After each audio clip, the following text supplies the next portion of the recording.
আসসালামু আলাইকুম। আজকে আমি খুবই সহজভাবে কলমি শাক ভাজি করে দেখাবো। গরম ভাতের সাথে কলমি শাক ভাজি কিন্তু খেতে অনেক মজা। যারা নতুন রাঁধুনি তাদের জন্য দেখিয়ে দিচ্ছি কলমি শাক কিভাবে কাটতে হয়। প্রথমে কলমি শাকের মাথায় যে নরম অংশটুকু থাকে সেই অংশটুকু নিতে হবে, শক্ত অংশটুকু নেওয়া যাবে না। যদি কচি পাতা থাকে সেইটা নেওয়া যাবে, কিন্তু হলুদ পাতা নেওয়া যাবে না। পাতা শক্ত হয়ে গেছে এইরকম পাতাও নেওয়া যাবে না। দেখতেই পাচ্ছেন একইভাবে কিন্তু আমি সবগুলো কলমি শাক পাতা বেছে নিচ্ছি। এবার এগুলো আমি কুচি কুচি করে কেটে নিচ্ছি।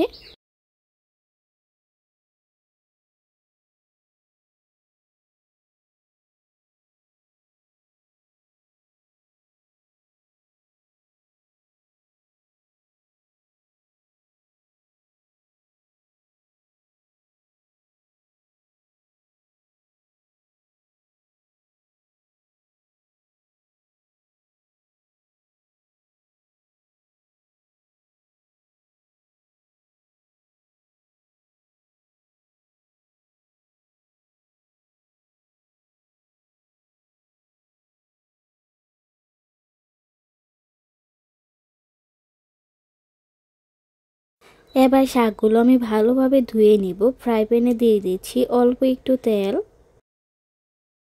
তেলটা আমি ভালোভাবে গরম করে নিব। এবার এখানে দিয়ে দিচ্ছি 3-4টা শুকনো মরিচ,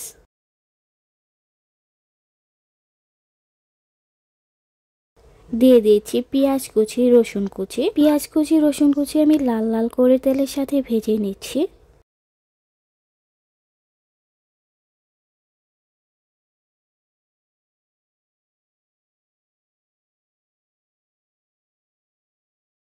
পেঁয়াজ কুচি রসুন কুচিতে এরকম ব্রাউন কালার হয়ে আসছে। এবার আমি শাকগুলো দিয়ে দিচ্ছি। শাকগুলো আমি পরিষ্কার করে ধুয়ে পানি ঝরিয়ে নিয়েছি।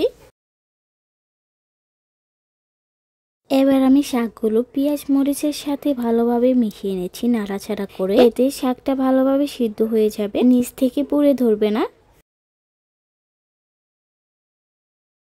এবার আমি এখানে পরিমাণ মতো লবণ দিয়ে দিব। শাকের লবণটা অল্প করেই দিতে হবে, কারণ শাক সিদ্ধ হয়ে গেলে একেবারেই মিলিয়ে যায়। এভাবে শাকটা আমি 3 থেকে 5 মিনিট রান্না করে নেব।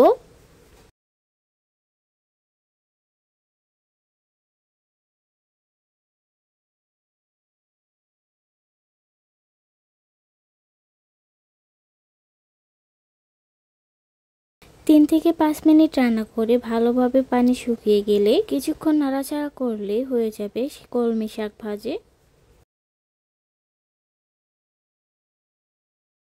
গরম গরম ভাতের সাথে কলমি শাক ভাজি দিয়ে খেতে কিন্তু অনেক মজা। সবাই ভালো থাকবেন, সুস্থ থাকবেন। আল্লাহ হাফেজ।